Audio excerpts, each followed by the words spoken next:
as the first overtime decided the first. It was the first overtime decided the last one. 41-0.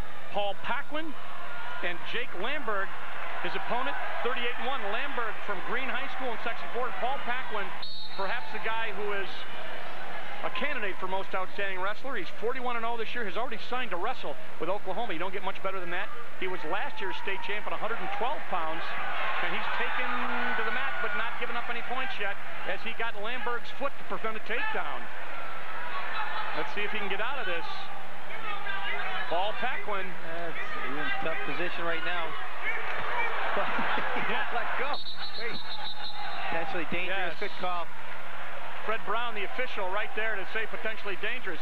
So Paquin, the guy who was probably the prohibitive favorite, at least by people that you would talk to.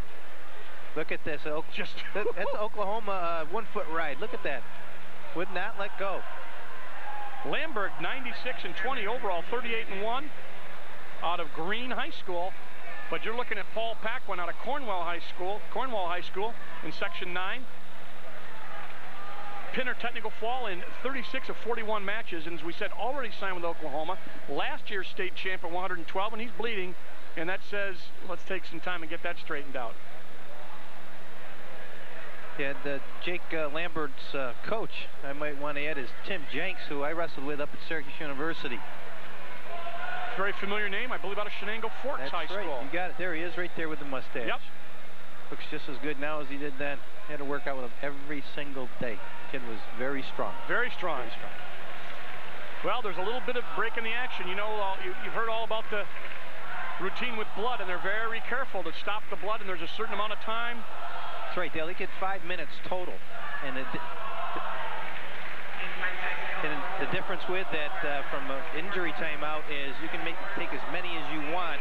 You can have 15 timeouts and not use your 5 up. Let's take a look at the last match that was decided in overtime. This is Burke and Jansen, and it was overtime, and any point that's right. Scores in overtime. Burke tried to spin around, which is okay, but then he just kept stepping out, and we mentioned that at least 15 times during the match.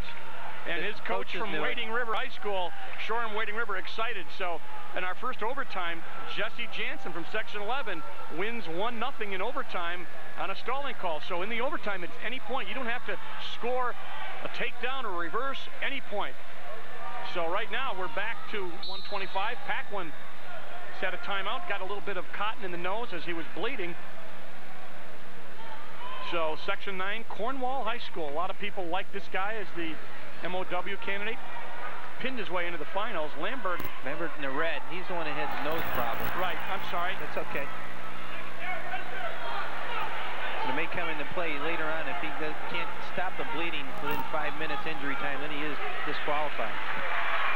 Right there, you're going to see that Paquin throws him out. Boy, Paquin is intense. I was watching him work out, run around the mat. Just very pumped up. Paquin going to let him up. Let him up. He's got that takedown. He's smelling blood. Lamberg on the bottom there had a little bit of trouble momentarily. No back leg again. He likes that leg right. Got it again. Just hope he doesn't get hurt here. Paquin in the blue.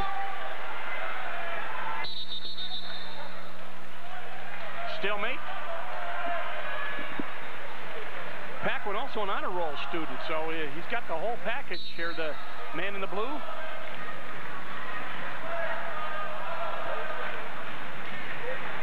You see, oh, nice. He got in deep. He can't, you know what? He's just not getting his leg out of there, or Lambert's looking for it, because he's got it the 3rd time in a row on it. Yeah, it's a death grip he's got on Paquin's leg. So you got to give Lamberg credit. He has held on, and every time that Paquin's had him in takedown trouble, he's been managed to grab the ankle. He should have 6 points, and he just leaves that leg behind every time. Well, he might try something a little different this time. Let's see. As Lamberg a little bit taller. Yeah. Paquin in deep again. Now he should get the 2 here. He did not leave that leg at home, trailing behind. No. Fred Brown says no. Time expired. Confirmation from the official standing. Second man says that's right. Yep. You got to look at Lamberg there. He says down. See, here's where he hits that barrel roll. Yep. Comes up nice, but he doesn't come up fast enough. Here comes the towel guy. There are no points, no points. He doesn't get the head up.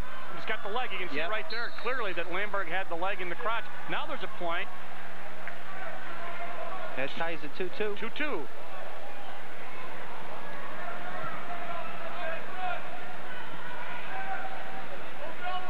We said that Paquin pinned his way into this finals. He doesn't get a chance. A little bit of height there as Lamberg puts on the headgear after it was knocked off. There he is out of Green High School, 38-1 this year, and got his hands full here with Paul Paquin from Cornwall High School. But this has been the story of the match here, as Lamberg trying to get a point.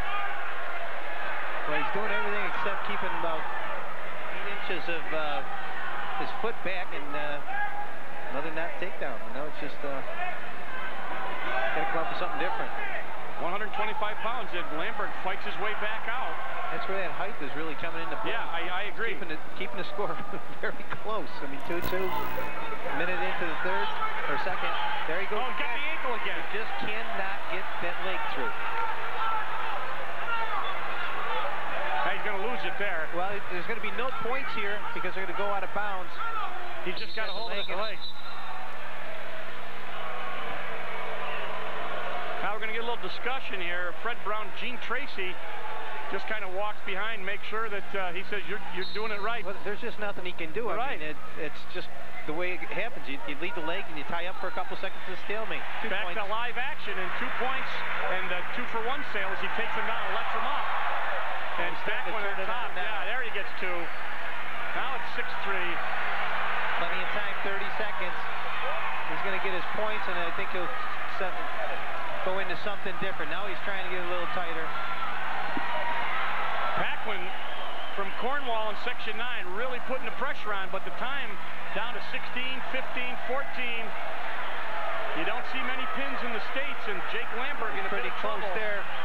Well, he's rolled through. He escaped that one. 9-3 as Paquin takes his time. Now there's a guy who's in control. But you know what? You got to give Lamberg credit.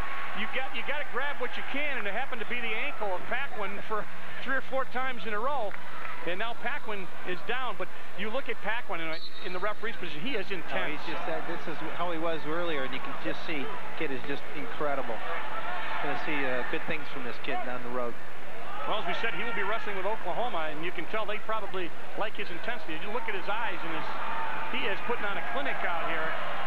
But he's leaving that ankle. That ankle again. He's going to go to Oklahoma without that ankle. Yeah, he may have to leave it here at the Lamberg bringing it home with him. Yeah. Jake Lamberg, Green High School, smiling and doing the best he can. There he is again. Boom, and Lambert's looking for that trailing leg, and it's just a split second too. He must have gotten a tape on this, you know, and said he leaves his ankle out, and I'm going to grab it every time that he does something. And Paquin can't believe it. What am I going to do? Yeah. Thank you. Stalemate. Oh, starting. Yeah, he hit him for the stalling. Yeah. I think the officials are just getting frustrated. They just can't. I mean, he's working it. He's working it. Your old buddy, Tim Jenks, questioning the call on his wrestler. Yeah, I think it's an interpretation thing that he's doing it to not wrestle, but... And look at Paquin's running laps. you can't see him. If you can get a wider shot, you can see Paquin. He just started sprinting, running around the mat. All concentration as Tim Jenks on the right there, the coach from Green, heads back to his seat. And Lamberg shoots. Lamberg, the guy who was bleeding a little bit in the first period. Paquin shoots up high, comes down. Likes that double leg in the flip, but he's going to get his ankle again. Yeah, he's going to end up with another trophy. Yeah. He's got something different here. Okay, stalemate. That's not different. Paquin a little bit frustrated there. He hadn't shown it there. He kind of pounded. Oh, they're going to get an injury time as Lamberg is going to have to go over again. I don't know whether it's the blood. Another nose plug. Yeah. You get a look at Paul Paquin, who has pinned his way into these finals. He's just like a caged lion. He just keeps back and forth, running around. He's obviously in good shape, and he's pinned his way here. See the height differential. Same move. Yep. Same move by both guys. Both guys, but he's going to get, he should get 2 here real quick. Yeah, he's got 2. So Paquin makes it 14-4. He lets him up. 14-5 is the score. 34 seconds. Double leg, watch for that ankle. He does give it up that time. Yeah, 2 more. 16-5. Oh. Split, he just got his leg split and is going to let him up. Paquin in complete control. I'm amazed at, he just is amazing. Burke did very well to hang with him as long as he did, but you can just see the overall ability taking over here. Paul Paquin out of Cornwall High School in Section 9 is going to be the state champ in 2 seconds. 125 pounds. Paul Paquin puts on a clinic against a very game opponent from Green High School, Jake Lamberg. But Paquin perseveres and will be the state champ at 125. And he goes over to shake hands with the opposing coaches. Good sportsmanship. And Paul Paquin, 1997 state champ, and there's a good look at what he did all match long. Takedown City. It was a clinic, but he had his frustrations as Jake Lamberg really did a nice job for that bout. Come up now, Section 3 here once again, Bryce Kelly.